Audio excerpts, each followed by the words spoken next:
All right, a lot of right-wing pro-MAGA influencers are getting a little nervous about at least the short-term fallout in the economy with the Trump tariffs.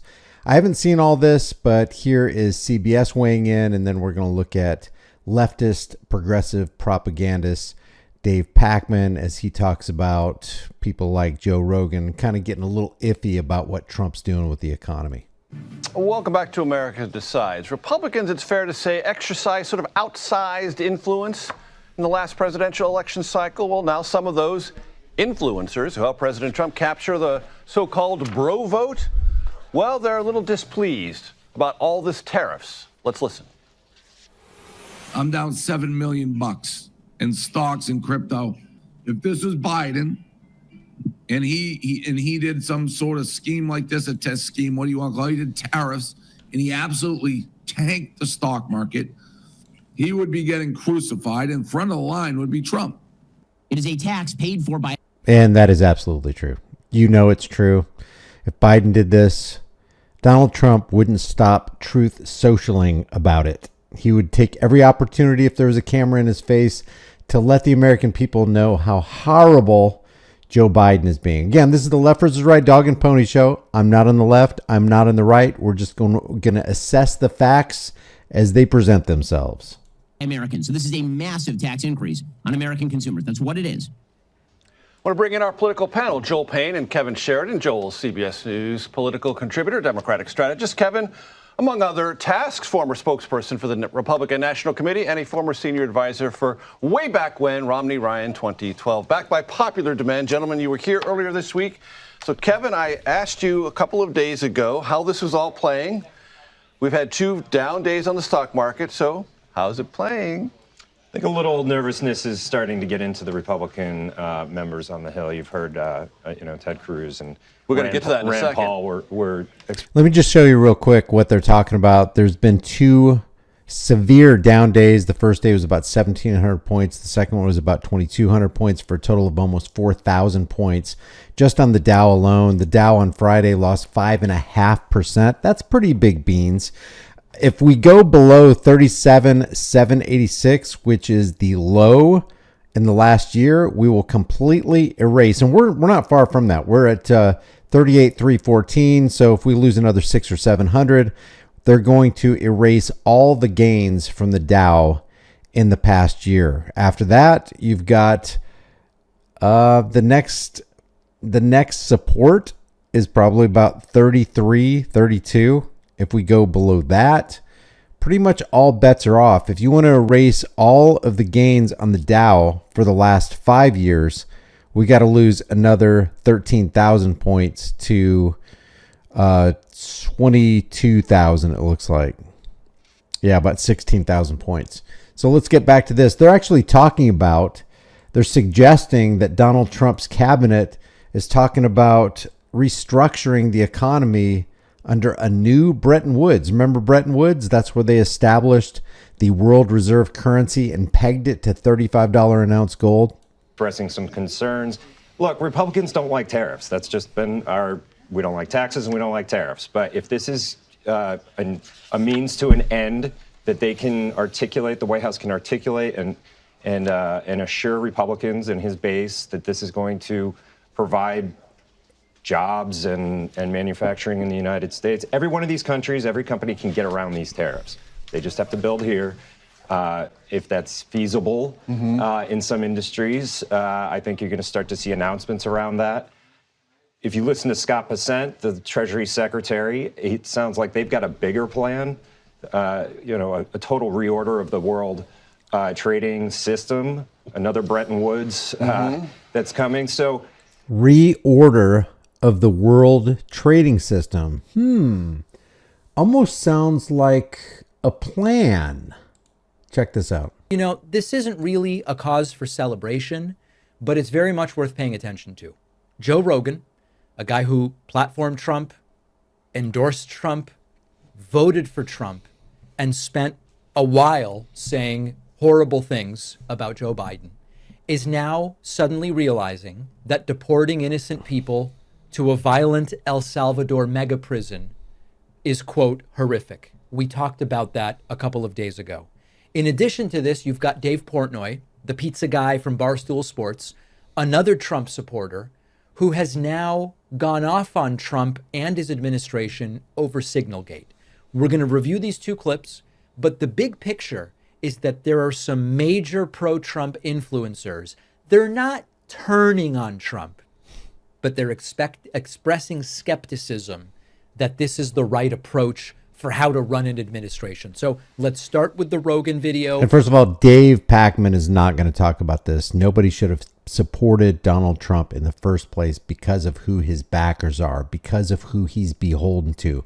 Donald Trump is beholden, and Dave Pakman won't talk about this either, is beholden to the same organization, the organized crime ring, as Joe Biden or Kamala Harris or Barack Obama. That's the central banking cartel known as the Federal Reserve. Those are the people who are really in control. And unless you're talking about that, you can't talk about anything. You can't talk about policy. You can't talk about Congress. It's not a matter of abortion or wars unless you put the axe at the root of the Federal Reserve tree, which that's the only way we can fund the Ukraine. That's the only way we can fund $3.8 billion to Israel. It's the only way we can fund wars or talk about the prison industrial complex or the military industrial complex. The only way that kind of thing happens is with the existence of a central banking cartel that controls the issuance and value of our currency. So let's see what he says about Joe Rogan here.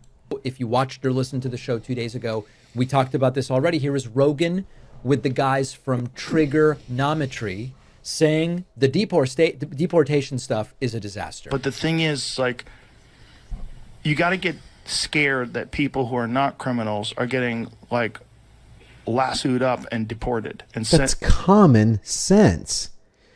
No matter what the reason is, you don't want to get yourself used to standing armies on American soil. We're literally talking about the frog boiling in the water and not knowing the heat is rising until it's too late. To, like, El Salvador prisons. I read some story. Was it Glenn Greenwald? It was. Yeah. The gay barber guy. Yeah. It's scary, man. Is that true? Is that story accurate? With a bunch of these Agua guys, allegedly they got at least one guy who wasn't a criminal, who was just a gay barber who I think, according to the story, came here legally. When you do things quickly and you do things aggressively, that's how you get done.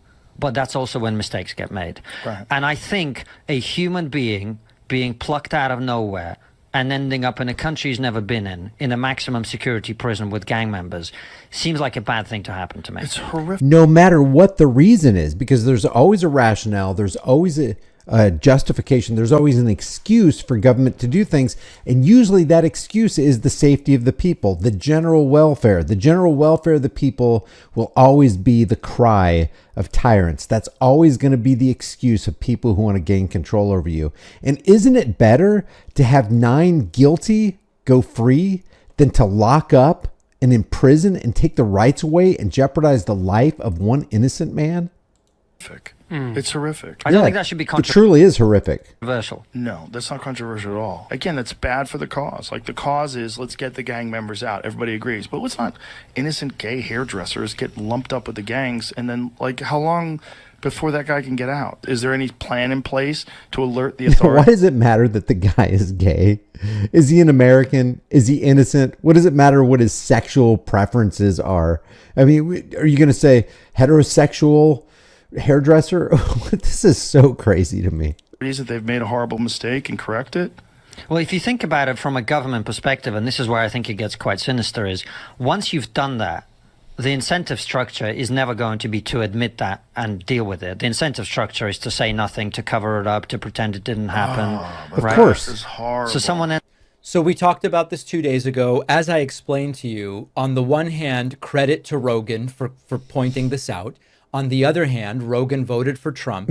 He was generically in favor of the immigration crackdown to the extent that it was going to be, quote, criminals. But now that it's leading to people who have not been convicted of anything, including the gay barber being locked up in a foreign prison with actual gang members in a country they have no connection to. But what's the difference between that? What's the difference between the tyranny enacted under the color of immigration, and we got to get all these gang members out of the United States, so we got to lock some of them up, and if some of them are innocent, and then doing a lockdown under Convid 1984 by George Orwell, which Dave Pachman supported under President Biden, and part of it under President Trump, because Donald Trump actually took credit for we had to shut the country down as the best thing we ever did. We had to stop the virus. You got to stop the virus. They both take credit for that kind of stuff. So it's lockdown. It's the removal of rights because reasons. It's, hey, we got to get rid of the gangs, so we got to do this right here. So expect ICE on your streets. In undercover clothing, you won't even be able to tell it's ICE, and we're just going to nab you off the street corner. And if we make a mistake, oops. Suddenly he's concerned. So on the one hand, good for Rogan. On the other hand, he helped build this. This is what he voted for. And finally, this guy helps build statism as well. No brand or flavor or color of statism is ever going to be good for anybody. The problem also is that even whether they got the right people or the wrong people, regardless of whether the stories are sympathetic, a gay barber, a dad with a sick kid, or whatever, you are entitled to due process if you are physically in the United States. But okay, it's something. I agree. But what did Barack Obama do? He re-signed the NDAA. That means an American citizen can be incarcerated without charge, without trial, without due process of law. And this numbskull voted for that kind of thing. Not only that, we called Obama drone bomb you. So he was completely embroiled in and into funding the war. We now go to Dave Portnoy. If you missed this one, Trump's team accidentally included the Atlantic journalist, editor-in-chief, Jeffrey Goldberg, in a private group chat about what was then as yet to happen military strike on the Houthis in Yemen. It revealed not only information that's supposed to be classified, it revealed internal chaos, it revealed incompetence, and Dave Portnoy's take is that this is a disaster and that it is Trump's people who caused it. Again, Trump supporter. Let's listen to what he has to say. In this new administration, you want to take accountability. Trump, you may love Michael Waltz. You love Pete Hesketh. You may love these guys. Somebody has to go down. To me, it's Michael Waltz. He's the one who added him to this conversation. But you can't have the top of the top security people in the United States with the most sensitive information in the world adding random editors of a magazine that hates Trump's guts to a group chat talking about an attack before it happens on a terrorist group. You can't poo-poo it. You can't downplay it. You have to sit up there and be like, holy shit, this is a fuck up of epic proportions. There will be accountability. I will get to the bottom of this. And frankly, I think, I don't like calling for people's heads. Michael Waltz, it seems like you're the guy who added him to the group chat. You have to lose your job. You should step down. You cannot be adding random people to a group chat with this sensitive, classified information. Just be like, oh no, poo-poo, it's on him. He should have left the group chat instantly. This guy shouldn't have stayed in. It's on Jeffrey Goldberg for not immediately being like, hey, I should be here. No. It's on you for adding him. And this has to be something that, and this is why I hate politics, you have to stand up here and be like, what a fuck up. I think he's kind of missing the forest for the trees. Why would you have a highly classified, seemingly highly classified conversation on an app that can more easily be hacked than some kind of national security setup? I will demand answers, accountability in the heads. I don't care. Now, of course, what he's suggesting needs to be done is something Trump has never in his life done, no matter what happens. If you're right, left, that's true. There's nothing being made up here. Jeffrey Goldberg is telling the truth. It's obvious these texts are real. It's obvious they're classified. It's obvious we gave away the strike information 2 hours before it happened. We're lucky it didn't cause the death of American military members. Somebody has to go down for this. Yeah, but nobody's going to go down. So back to the economy here. We've got, people just freaking out about the Dow, the S&P, the NASDAQ going down approximately I don't know, it's about 8 or 9% now, and probably will take a dump over the next 5 days, tomorrow being Monday.